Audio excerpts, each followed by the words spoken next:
Auzubillahiminash-shaytanir-rajim. Bismillahir-rahmanir-rahim. Dear students of first year chemistry, now we are going to start our lecture 21 of chapter 2.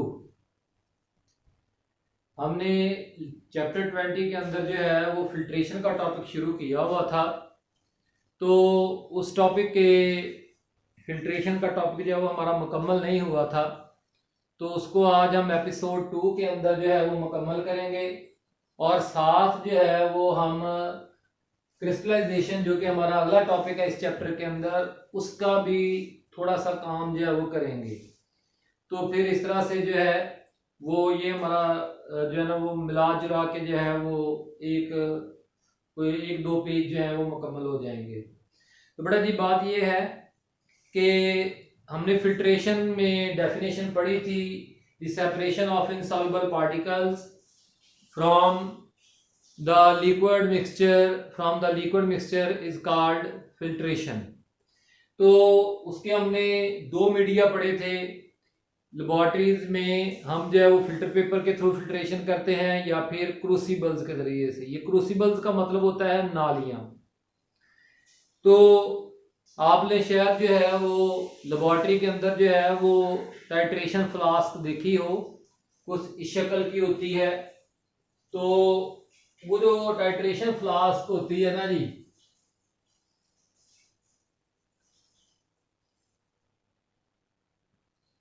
इस तरह की, इसको कहते हैं टाइट्रेशन फ्लास्क।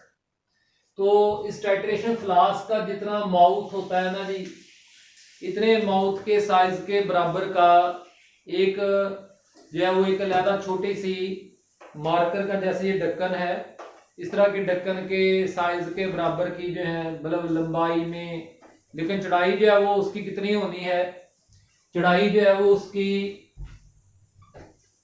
जो है वो तकरीबन जो है वो होनी है उसके बराबर की।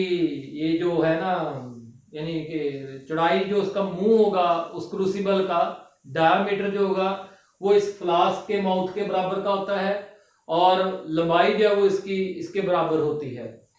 तो बेटा बात ये है कि हम इसके मुंह के ऊपर जो है ना वो क्रूसिबल को ऐसे ऊपर पेज की, जैसे सिरप की बोतल के ऊपर जो है वो उसका ढक्कन लगा देते हैं, ऐसे ही ये क्रूसिबल जो है वो फ्लास्क के अंदर जो है वो एक ढक्कन की तरह ऊपर लग जाती है। तो अब दो तरह की क्रूसिबल्स हैं, इनकी तस्वीरें जो है वो मैं एडमोडो वाली एप्लीकेशन में अपलोड कर दूंगा, तो वो आपको मजीद देख के उनको आइडिया हो जाएगा कि ये किस तरह के अप्रेटिसेस हैं। तो दो तरह के गूंज क्रूसिबल्स और सिंटर्ड क्रूसिबल्स। इस टॉपिक को मैंने बिल्कुल उसी तरह से लिखा है जिस तरह से एग्जाम में आना है, ठीक है ना जी। असल तो ये प्रैक्टिकल एक सब्जेक्ट है, प्रैक्टिकल टॉपिक है, लेकिन एग्जाम में जिस तरह से आना है मैंने उसी तरह से इसको लिख दिया है। गूंज क्रूसिबल और सिंटर्ड क्रूसिबल। गूंज क्रूसिबल जो है उसका स्ट्रक्चर क्या है कि वो पोरोसिलियन मटेरियल का, जैसे क्ले, चीकनी मिट्टी जिसे हम कहते हैं, या चीनी के बर्तनों को बनाने वाली जो मिट्टी होती है, उस तरह का जो है ये मटेरियल जो है उसकी ये बनी हुई होती है कौन, गूंज क्रूसिबल। और उसकी जो बॉटम होती है वो, उस बॉटम में क्या होते हैं, सुराख मौजूद होते हैं। तो having a perforated bottom, it is made of porcelain material having perforated bottom। तो उसके बाद जो है, उसके बाद दूसरे क्या जी, प्रिपरेशन। अगर आप गूंज क्रूसिबल को इस्तेमाल करते हैं तो हमें फिल्टर पेपर का पीस या उसका पल्प जो है फिल्टर पेपर का, या फिर एक पीस जो है वो किसका, एस्बेस्टॉस के मैट का जो है वो पीस लेके उस गूंज क्रूसिबल के अंदर जो है वो अंदर वाली साइड पर, जैसे ये मैं उंगली डाल रहा हूं ना जी, इस तरह से गूंज क्रूसिबल के अंदर लगा देना है, पीस लगा के उसको ऊपर से ऐसे प्रेस करके बॉटम में पहुंचा देना है, ताकि जो है वो सुराख चूंकि बड़े खुले होते हैं, लेकिन अब ऊपर आपने चूंकि ये पीस इस्तेमाल कर लिया फिल्टर पेपर का या पल्प का, तो वो डिपेंड करता है कि कौन सी चीज कब इस्तेमाल करनी है, कि आप किस किस्म के मटेरियल को जो है वो फिल्ट्रेशन में से गुजार रहे हैं। आगे जी, suitable for reacting and ignited materials. तो गूज क्रूसिबल जो है वो उन मटेरियल्स के लिए बहुत सुटेबल है जो हाईली रिएक्टिव हैं, जैसे HCl, KMnO4। HCl एक स्ट्रॉन्ग एसिड है, कंसंट्रेटेड HCl। KMnO4 एक स्ट्रॉन्ग किस्म का ऑक्सीडाइजिंग एजेंट है, उसके लिए बड़ा सुटेबल किस्म का ये एक मटेरियल है। तो उसके बाद जो है उन लिक्विड्स के लिए भी जो हाई टेम्परेचर पे, क्योंकि इंतहाई जब गरम गरम लिक्विड को आप फिल्टर पेपर के ऊपर डालेंगे ना जी, तो फिल्टर पेपर जो है उस हाई टेम्परेचर की वजह से इंतहाई ज्यादा नरम होके फट जाता है। लेकिन क्रूसिबल जो है वो फटेगी नहीं, क्योंकि वो तो एक ठोस किस्म के क्ले या जिसे हम चाइना वेयर मटेरियल कहते हैं, असल में उसका नाम जो है वो कैल्शियम कार्बाइड में इस्तेमाल होता है, सिरेमिक मटेरियल हम उसे कहते हैं, सिरेमिक्स उसकी बनी हुई होती है। तो इसलिए ये इस तरह के सूटेबल है। तो अब चूंकि हमें गूज क्रूसिबल को इस्तेमाल करते हुए क्या करनी पड़ती हैं, गूज क्रूसिबल को इस्तेमाल करते हुए हमें पहले प्रिपरेशंस करना पड़ती हैं, इसलिए ये एक कन्वीनियंट नहीं है। इसका इस्तेमाल जो है वो गूज क्रूसिबल्स को फिल्ट्रेशन में इस्तेमाल करना ज्यादा आसान नहीं है। दूसरी तरफ सिंटर्ड क्रूसिबल, सिंटर्ड क्रूसिबल का दूसरा नाम सिंटर्ड ग्लास क्रूसिबल भी है, सिंटर्ड ग्लास क्रूसिबल। तो बेटा जी, सिंटर्ड ग्लास क्रूसिबल जो है it is made of glass material, ये ग्लास की बनी हुई होती है।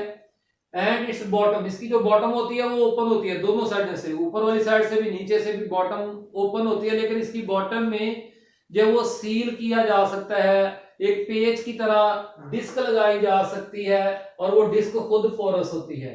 And bottom is sealed with disc of different pore sides, उन जो डिस्क हैं उनमें micro, nano, millimetre, micro, nano metre के साइजेस के पोर्स मौजूद होते हैं। तो अब जो है नो प्रिपरेशन इज रिक्वायर्ड, हमें किसी किस्म का कोई पीस ऑफ फिल्टर पेपर या पल्प या मैट ऑफ एस्बेस्टॉस इस्तेमाल करने की जरूरत नहीं है। किसके लिए? सिंटर्ड ग्लास क्रूसिबल के लिए। तो और इसको जो है वो आप हर किस्म के, चाहे रिएक्टिंग है, नॉन रिएक्टिंग है, हाई टेम्परेचर पे है, लो टेम्परेचर पे है, it is suitable for all types of materials and at all temperature, यानी लो या हाई टेम्परेचर पे सबके लिए ये इसको इस्तेमाल करना इंतहाई ये यूजेबल है।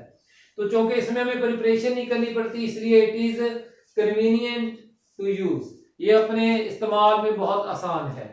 याद रखें बेटा जी कि याद रख लें कि क्रूसिबल्स के जरिए फिल्टर पेपर के मुकाबले में क्रूसिबल्स को फिल्ट्रेशन में इस्तेमाल करना ज्यादा फायदेमंद है, क्योंकि फिल्टर में पेपर के थ्रू फिल्ट्रेशन एक टाइम टेकिंग प्रोसेस है। क्या है?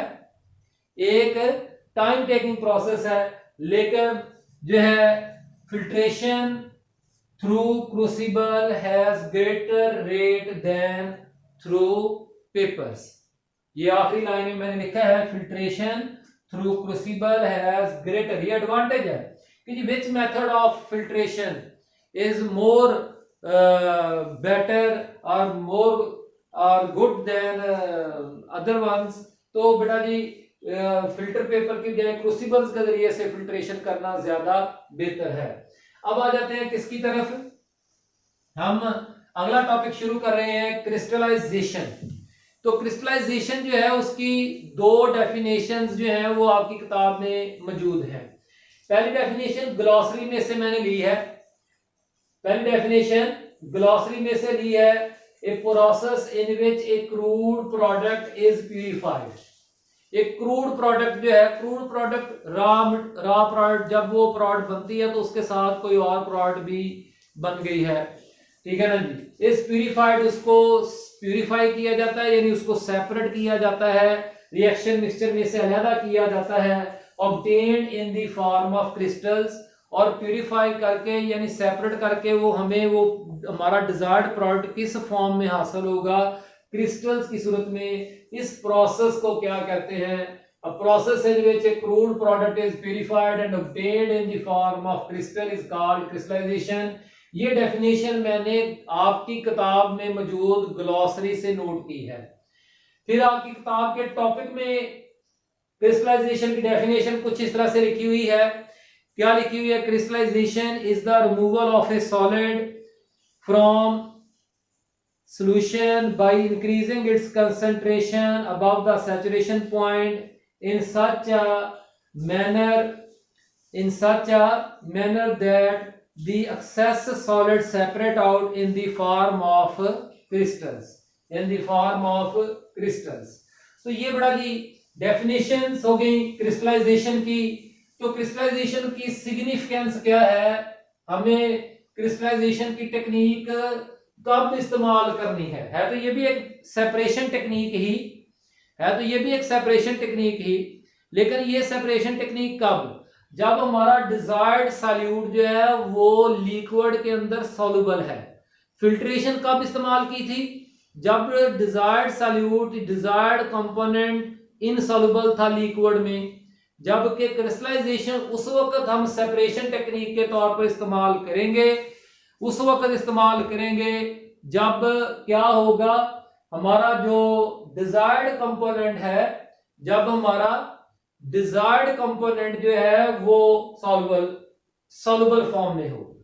अब जरा मेरी बात गौर से सुने। देखिए मैंने आपके सामने ये एक इक्वेशन लिखी है, सॉल्वे प्रोसेस में से आपने भी पढ़ रखी है कि बेकिंग पाउडर जिसे हम सोडियम बाइकार्बोनेट या सोडियम हाइड्रोजन कार्बोनेट कहते हैं, वो कैसे तैयार किया जाता है। Aqua solution of sodium chloride, ammonia gas और कार्बन डाइऑक्साइड और वाटर को जब हम मिक्स करते हैं रिएक्शन चैम्बर के अंदर, तो उससे सोडियम बाइकार्बोनेट का सॉल्यूशन और अमोनियम क्लोराइड का सॉल्यूशन बनता है। अब हमारा डिजायर्ड सब्सटेंस या सॉल्यूट या कंपोनेंट कौन है, डिजायर्ड प्रोडक्ट हमारी है सोडियम बाइकार्बोनेट, और अमोनियम क्लोराइड जो है वो उसको इंप्योर कर रहा है, उसको क्या कर रहा है, इंप्योर। तो यहां पे ये क्रूड प्रोडक्ट है, ये क्या है, क्रूड प्रोडक्ट है। इस क्रूड प्रोडक्ट में से हम अपने डिजायर्ड प्रोडक्ट को प्यूरिफाई करने के लिए कौन सा टेक्निक इस्तेमाल कर सकते हैं, क्रिस्टलाइजेशन की इस्तेमाल कर सकते हैं।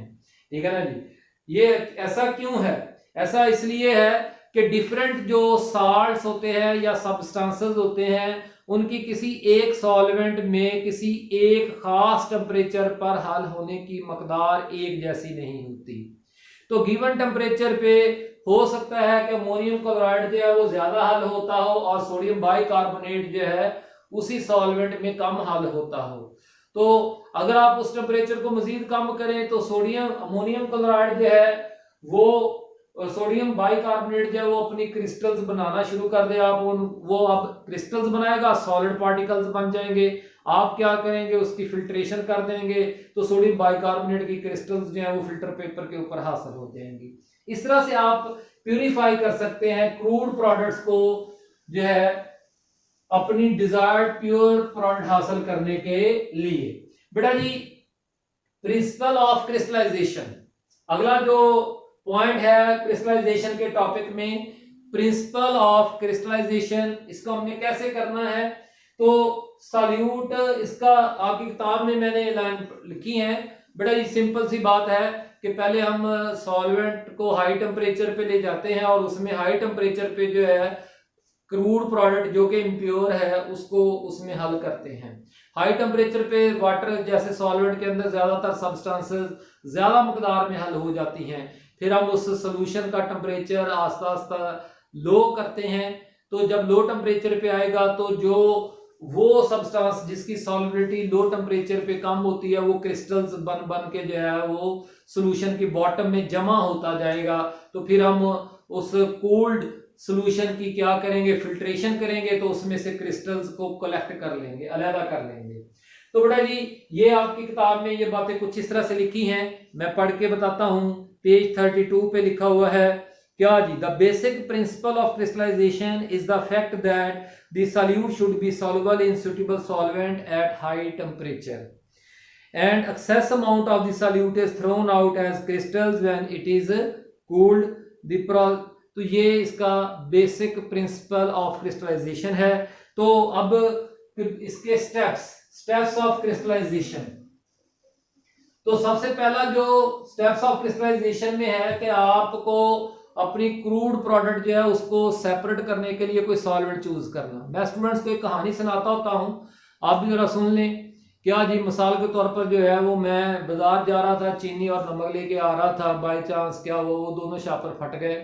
तो मैंने क्या किया, चीनी और शापर दोनों जो जमीन पे गिरे हुए थे ना जी, चीनी और नमक, उनको वो मिक्सअप हो गए, उनको मैंने इकट्ठा किया, एक और शापर किसी से लेके उसमें डाल के घर लेके आ गया। अब मुझे उनको सेपरेट करना है, तो उसके लिए मैं क्या करूंगा, मैं क्रिस्टलाइजेशन की टेक्निक का इस्तेमाल करूंगा, ठीक है ना जी। मुझे पता है कि जो है वो सोडियम क्लोराइड साल्ट जो है, वो सोडियम क्लोराइड जो है वो पानी में कम हल होता है, कम हल होता है किसी भी गिवन टेम्परेचर, उसकी सॉल्युबिलिटी जो है ना वो टेम्परेचर के साथ ज्यादा नहीं बदलती, जबकि जो सक्रोज है उसकी सॉल्युबिलिटी जो है वो टेम्परेचर के साथ बहुत ज्यादा बदलती है। हाई टेम्परेचर पे वो ज्यादा हल होता है, लो टेम्परेचर पे कम हल होता है, जबकि जो साल्ट है उसकी solubility low and high temperature पे एक जैसी रहती है। तो पहले मैंने क्या करना है, सॉल्वेंट को चूज करना है कि मैंने वाटर सॉल्वेंट क्यों चूज किया, तो वो कुछ फीचर्स हैं, आए जरा जी कुछ पढ़ते हैं। The solvent is chosen on hit and trial basis and it is necessary to try a number of solvents before arriving a conclusion, कि आपने कौन सा सॉल्वेंट इस्तेमाल करना है।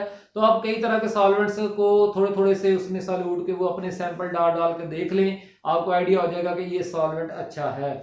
एक आइडियल सॉल्वेंट कैसा होना चाहिए, उसके features, features of ideal solvent, features of ideal solvent. बेटा जी पहले चॉइस ऑफ सॉल्वेंट के अंदर क्या दी, क्या होने चाहिए, ये शॉर्ट क्वेश्चन बन जाता है। It should dissolve a large amount of the substance, solvent को ज्यादा से ज्यादा सब्सटेंस को अपने अंदर हल करना चाहिए eight high temperature and only A small amount at room temperature. ये तो बिल्कुल वही हो गया प्रिंसिपल ऑफ क्रिस्टलाइजेशन वाला point. It should not react chemically with solute, solvent को सॉल्यूट के साथ रिएक्ट नहीं करना चाहिए। और उसके बाद it should either not dissolve the impurities, impurities को या तो वो अपने हल ही ना करे। जैसे मेरे वाली एग्जांपल में, मेरे वाली स्टोरी में मट्टी भी तो नमक और चीनी के साथ मिक्सअप हो गई थी ना जी, तो पानी जो है वो मट्टी को अपने अंदर हल नहीं करता है, तो इस तरह की चीज जो है। तो it should either not dissolve the impurities और इम्प्योरिटीज शुड नॉट क्रिस्टल, या अगर इम्प्योरिटीज हल भी होती हैं तो वो इकट्ठी क्रिस्टल्स डिजायर्ड प्रोडक्ट के साथ अपनी क्रिस्टल्स ना बनाए। ऑन कूलिंग जब हम लो टेम्परेचर पे लेके जाएं, it should deposit well formed crystals, इससे बड़ी अच्छी क्रिस्टल्स बनानी चाहिए ऑफ द प्योर कंपाउंड उस डिजायर्ड सॉल्यूट की। इट शुड बी इनएक्सपेंसिव, सस्ता होना चाहिए। It should be safe to use, अगर कहीं बाई चांस अगर हमारे हाथों पे या स्किन के ऊपर या चेहरे के ऊपर या कपड़ों पे गिर गया है तो जो है ये आसानी से रिमूवेबल होना चाहिए। तो बेटा जी अगला जो पॉइंट है वो क्या है जी, सॉल्वेंट मिक्सचर। बात का ऐसा होता है कि एक सॉल्वेंट से बात नहीं बनती, तो फिर आप कॉम्बिनेशन ऑफ टू और मोर देन टू सॉल्वेंट्स इस्तेमाल कर सकते हैं, उनका कॉम्बिनेशन बना के उनका एक मिक्सचर बना लें। कौन कौन से सॉल्वेंट्स को आप इस्तेमाल कर सकते हैं, मिसाल के तौर पर जो है आप अकेला अकेला अगर इस्तेमाल करना है तो नंबर 1 पे पहले तो वाटर है, फिर रेक्टिफाइड स्पिरिट है, फिर एब्सोल्यूट इथेनॉल है जिसे अल्कोहल भी कहते हैं, diethyl ether, acetone, chloroform, carbon tetrachloride, acetic acid, petroleum ether. If none of the solvent is suitable for crystallization, अगर एक एक करके वो सुटेबल नजर नहीं हो रहा, नहीं बन रहा, तो फिर आप क्या करें, कॉम्बिनेशन ऑफ टू और मोर सॉल्वेंट्स जो है लेकर आपस में मिसिबल हों। शर्त क्या है, वो सॉल्वेंट्स आपस में मिसिबल हों, उनको इस्तेमाल करें। May be employed if the solvent is inflammable, अगर सॉल्वेंट जो है वो इनफ्लेमेबल है यानी आग पकड़ने वाला है। प्रिकॉशंस, अगला पॉइंट, पहले चॉइस ऑफ सॉल्वेंट के अंदर प्रिकॉशन, हमें एहतियात करनी है टू यूज इनफ्लेमेबल, आग पकड़ने वाले सॉल्वेंट को इस्तेमाल करते हुए। उसको डायरेक्ट जो है वो बर्नर के ऊपर नहीं उसको आपने जो है वो करना, बल्कि या तो वाटर बाथ में यानी पहले पानी के पतीले को गर्म करें, फिर पानी के पतीले के अंदर आप अपने सॉल्वेंट वाले बीकर को रखें, या फिर सैंड बाथ एक ट्रे के अंदर सैंड डाल लें, आप सैंड को गर्म करें, सैंड जो है वो आगे उस बीकर को गर्म करेगी जिसमें जो है वो सॉल्वेंट मौजूद है। तो इस तरह से आप यानी वाटर बाथ या सैंड बाथ इस्तेमाल कर सकते हैं। आखिरी बड़ा जी पॉइंट क्या है, फीचर्स ऑफ आइडियल सॉल्वेंट के, चॉइस ऑफ सॉल्वेंट के बाद दूसरा स्टेप क्रिस्टलाइजेशन का, preparation of saturated solution. Second, preparation of saturated solution. हमने सॉल्वेंट थोड़ा सा ले लेना है और उसके अंदर जो है वो उसको पहले हाई टेम्परेचर पे ले जाके उसमें सॉल्यूट को हल करना है, इम्प्योर मिक्सचर ऑफ सॉल्यूट्स जो है उसको मिक्सअप करना है। तो after selecting a suitable solvent, the substance is then dissolved in minimum amount of solvent and is heated directly or on water bath। Direct अगर वो आग पकड़ने वाला नहीं है, पानी है, तो उसको डायरेक्ट ही उस बीकर को पकड़ें, आग के ऊपर रख दें। लेकिन अगर जो है वो आग पकड़ने वाला है, जैसे इथेनॉल है या स्प्रिट है, तो फिर आप वाटर बाथ या सैंड बाथ।